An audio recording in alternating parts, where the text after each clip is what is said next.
This is Social Leopards. I'm Bea. And I'm Beth. A leopard is a solitary creature living in the jungle but often not seen or noticed. Are you a solitary creature trying to navigate the social jungle? This show explores loneliness and the many ways forward. Welcome to Social Leopards. Hello, everybody. Welcome back. I'm Beth. And I'm Bea. And this is Social Leopards. Today, this episode is inspired by a quote. If you know me, you know I'm all into inspirational quotes. Mary Engelbreit is the person that we're attributing this quote to. Hope I'm right, people. And it's a short one, but a good one. And it's, "Don't look back. You're not going that way." I thought about that quote for days, and it has stuck with me. And I have lots to say about it today. And that reminds me of another quote from a very famous person, from Henry David Thoreau. Oh, yeah. "Never look back unless you are planning to go that way. Learn from yesterday, live for today, hope for tomorrow. The important thing is not to stop questioning." Oh, that's a good one, too. And they're very relatable. They both really of are. Those. Yeah. I love it. We're very negative when we feel lonely because we're in that moment just feeling very lonely and everything is negative. We can't see any positive things about that, so we tell ourselves the experience is negative and our day is negative and everything around us is negative. So that's one thing that we do, and we've all been there. It's very frustrating. We all have days when we feel like nothing is going to go the right way because we're perceiving it so badly. We have to take a pause and just rethink. And we also know that loneliness is an epidemic. We know that many people feel lonely, and much more so since we had the pandemic. We've had an increase in loneliness, and there's been we've talked about this in previous episodes. The suicide rate has gone up amongst a lot of people. And of course, as we said before, you are never alone. Everyone feels lonely. We hope that when we talk about these topics that it gives you some peace and makes you realize that everyone goes through it and there are ways around it, and you won't feel lonely forever. Yeah. I think along the lines of the negative thinking and the "don't look back because that's not the direction you're heading" quote, I think where I landed on this was, I read an article about worrying and being anxious about things, and there are two scenarios that come into play. So the first one is you're worried about something either because it's a pattern that you can't break, or it's a voice that's telling you that you can't, or that you didn't do it well enough, which I know is a voice that lots of us hear, or whatever negative messaging that we're sharing with ourselves. And our focus is on seeking answers, and it's finding ways forward, okay? So a little bit of worry and a little bit of thinking is okay. But then there is also this focusing on the negative feelings so strongly and ruminating on that for so long and feeling bad about ourselves as a result and not really focusing on solving the problem. And I think that there's a line there, and that's when the worrying and the thinking about the negativity starts to become mentally unhealthy. Yeah.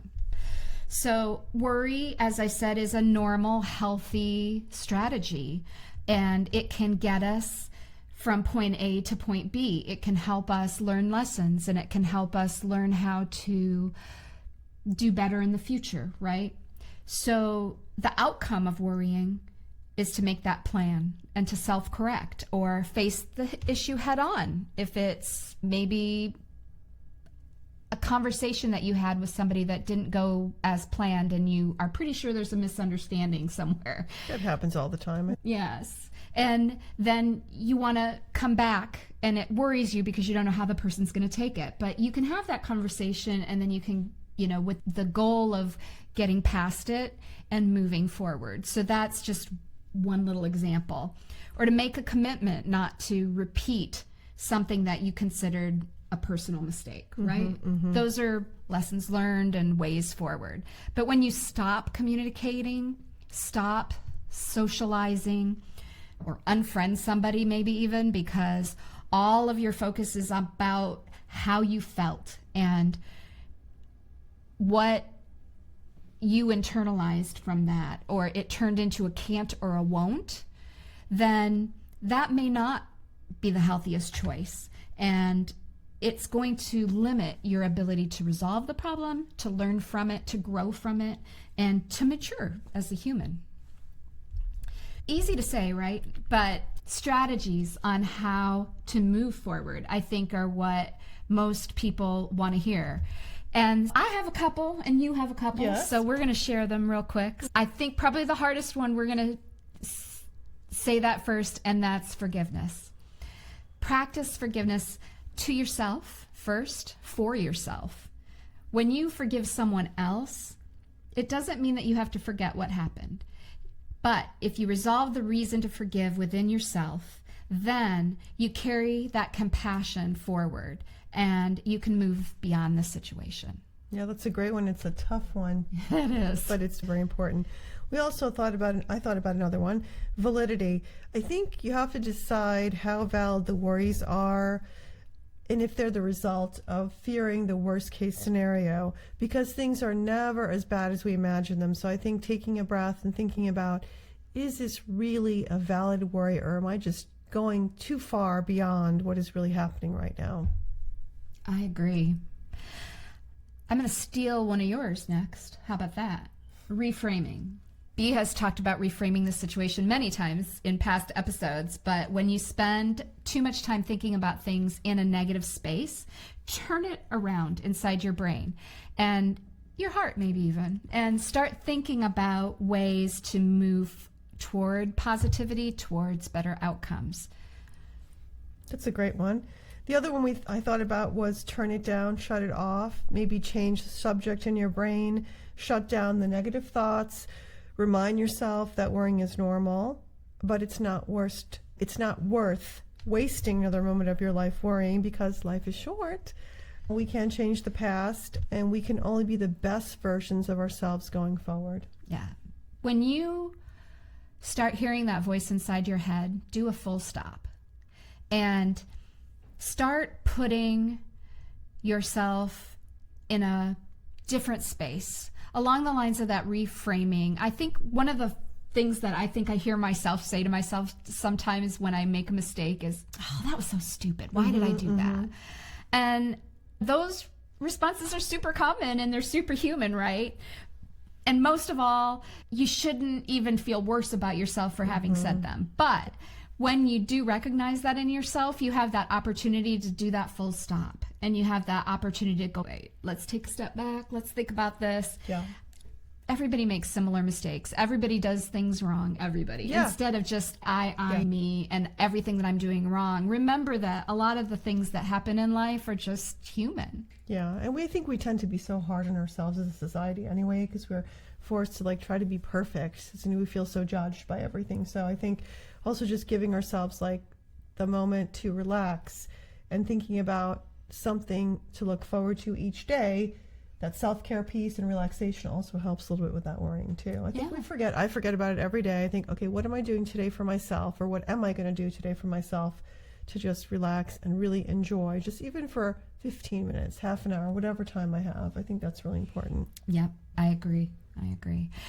Part of reframing is also positive self-talk. So replace the negative self-talk with the positive self-talk, right? And sometimes that feels a little goofy, right? That reminds me of that Saturday Night Live episode years ago with the affirmations. Remember that? You are the best. You are enough.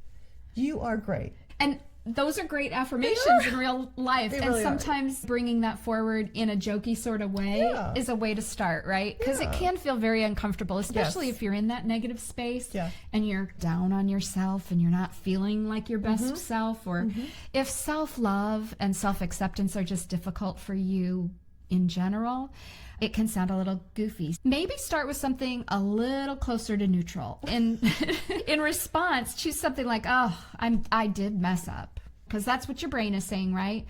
And then put a but in front of it. But nobody is perfect. So it's okay for me to be imperfect too. I can think through this and I can try to solve it, or I can try to do something different or better or next time, right? So that's a way to start in order to start shifting that focus in your brain from that negative. And that, I think when people get frustrated a lot of times, the first thing is, I'm never going to go there again.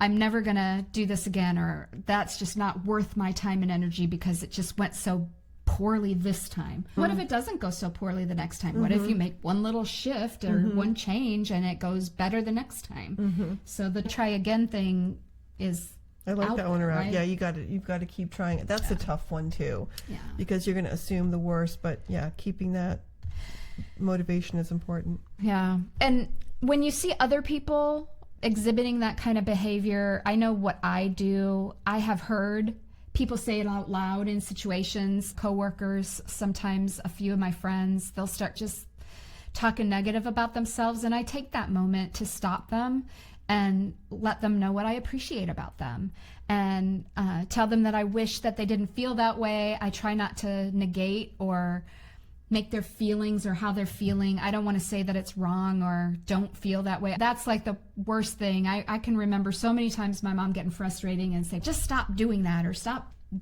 feeling that way. Well, you can't just stop feeling that way, but acknowledging it in a gentle way and then saying, I wish that I could help you find a way forward, or how can I support you in this moment? Because I can see that you're feeling a little down, and I'd like to make sure you know I am here for you.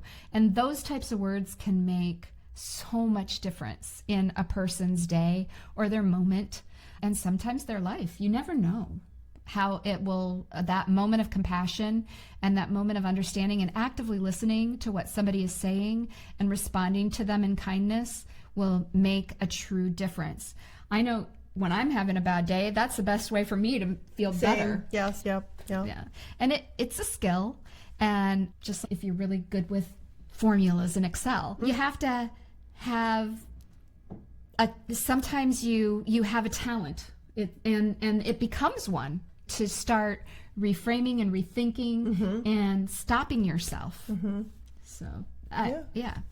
So another issue that's hard for so many people who tend to also believe that they lack that strong skill set when it comes to being confident or comfortable in their own skin has to do with a feeling it's hard to control their emotions. So I want to take just a few minutes to talk about feeling negative and holding yourself back from things that keep you in that negative headspace, and how to find strategies to reduce those roadblocks. So when you begin to feel emotional, take that moment and define the literal feeling that it is.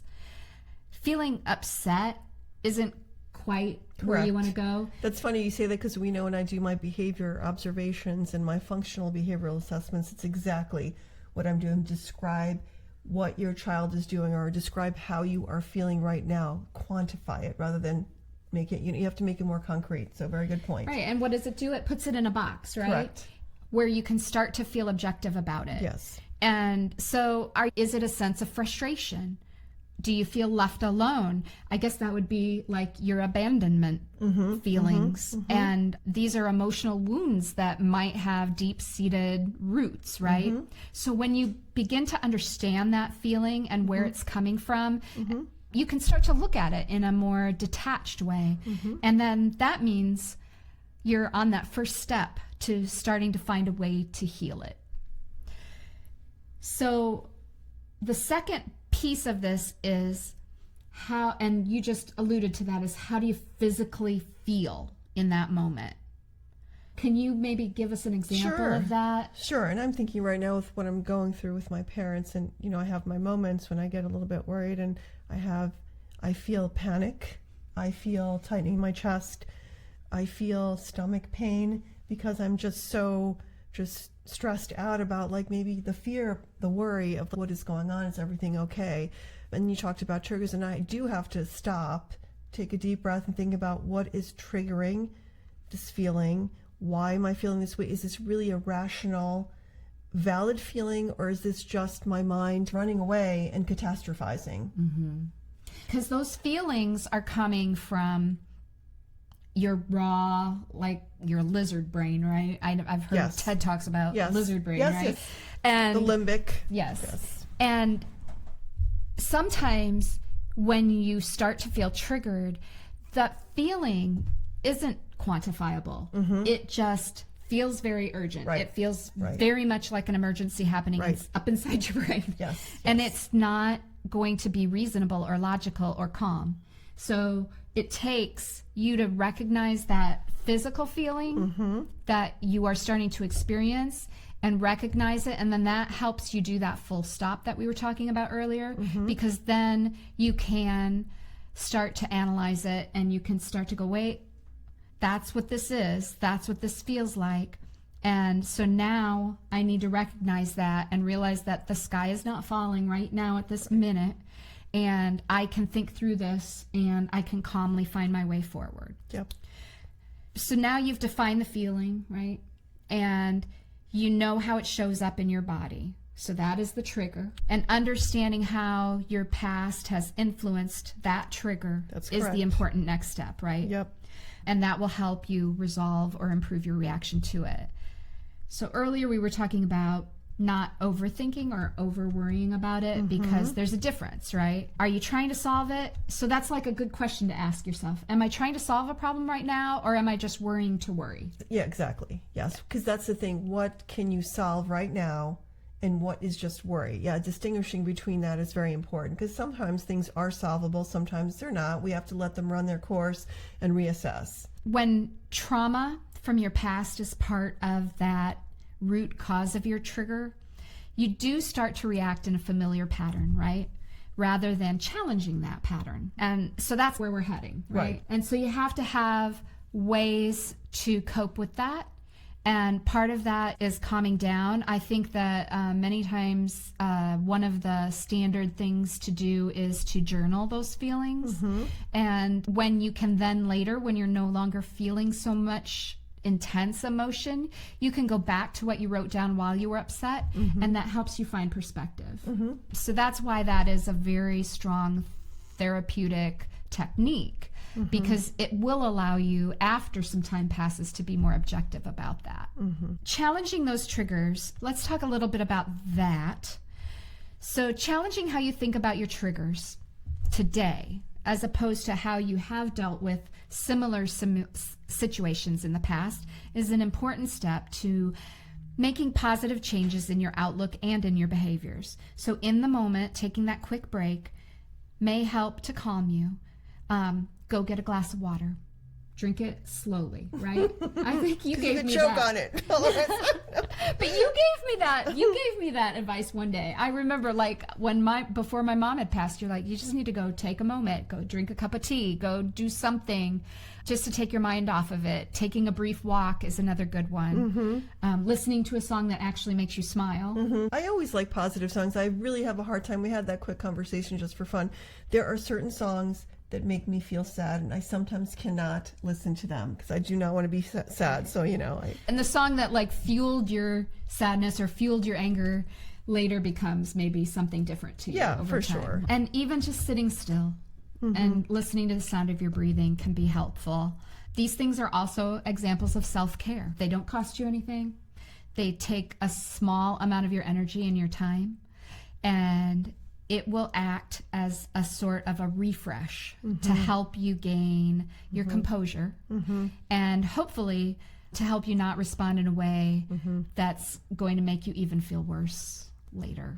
The other thing that I want to add is sense of urgency. I think sometimes we misconstrue everything being something that has to be addressed now. We get a text or we do this, right? And that's another thing. We have to almost distinguish what is the thing that I have to do now, and what can I do later. So I think that's the other component of worry, that we start worrying about too many things at once and we start getting overwhelmed. So I think that we have to also decide what is really important right now, what can I leave for tomorrow or for later today. I love that, yes. Sometimes, especially if the troubles from your past sometimes feel overwhelming and difficult, a therapist might be your better choice to help you find ways to cope and make improvements over time. There are a lot of different types of therapy out there. They are not all traditional talk therapy with a psychiatrist. We are interested in all the different ways that people try to find help. And we've been talking to a number of these professionals and continue to on this show. And there are life coaches that are sometimes enough. There are relationship coaches when our difficulties are related to how we are interacting with friends and family. So there are so many options out there today, and so you have to find what's good for you. There's no one right answer. And as we are in this season 2, the perspectives season, we're talking to a lot of people, and it's opening my mind. And Same. Yes, and I'm feeling like the opportunities are endless. Keep listening. And I know sometimes we tout ourselves as a loneliness podcast, but the feedback that we receive is that the loneliness is the end result rather than the actual problem. So that's why we're exploring so many of the reasons that kind of result in loneliness. So sometimes it's hard to identify that. So as we dig in and we keep talking to other people, and our guest hosts are going to be fabulous, and we already have the next season of guests all figured out. So there are so many interesting people to talk to. It's amazing. So as we share stories from others throughout this entire season, hopefully you will find ways to be more open to this self-care, this self-love, this acknowledgement, and hopefully be inspired to find your own personal way forward. In the summer months, my favorite way to de-stress and reboot is swimming. Oh, that's right. Yeah, I find that time in the water always lightens my mood, and it makes life feel more doable. So what's your go-to activity? So someone I know shared this calm down exercise with me recently. Oh. It's pretty well known in certain circles, but I want to share it with you again today. It's called the 5, 4, 3, 2, 1 technique. So All right, I'm ready. think of 5 things you can see, Okay. 4 things you can touch, 3 things you can hear, 2 things you can smell, 1 thing you can taste. I love chocolate. I just love chocolate. So by refocusing your mind on these simple things, it gives you a chance to reboot all 5 senses. That's why it's called 5, 4, 3, 2, 1. Yeah. And this essentially brings you back to basics, to your body, back to your body, and also it helps you reconnect with your whole self. I love that.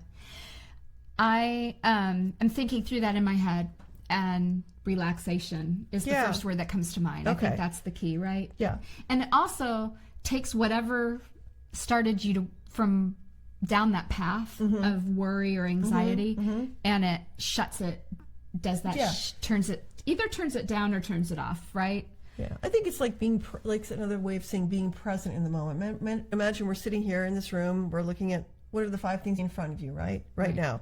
What can you touch right now? What can you hear right now? So what can you smell? And then what can you taste? It's true. If I was imagine we were sitting in, I don't know, some cafe in Paris, we probably would be doing that. Would be exactly doing those things without realizing Espresso. it. See? Now I want an and espresso. you'd be thinking about, oh, I'm going to have espresso soon. What else do I see here? Oh, I see that croissant. Yeah. Oh, chocolate croissant. That's right. There you go. Yeah, that's right. Yeah. And I feel it allows us to reconnect with ourselves to a certain extent. Yeah, it does, yes. For that little moment, and then it's calming, right? It is calming, because I feel like we're so disconnected most of the day. I know I am. I'm not always like thinking about, even you go out to dinner sometimes with friends or with family, whatever, and maybe you're not even that hungry, but you're like eating anyway because we're going out. We're here, and I'm not going to not eat, even though I probably don't need to. So because we're disconnected at that moment. We're not maybe relaxed. Maybe we've just come from a meeting, or we've driven an hour to this restaurant, or who knows.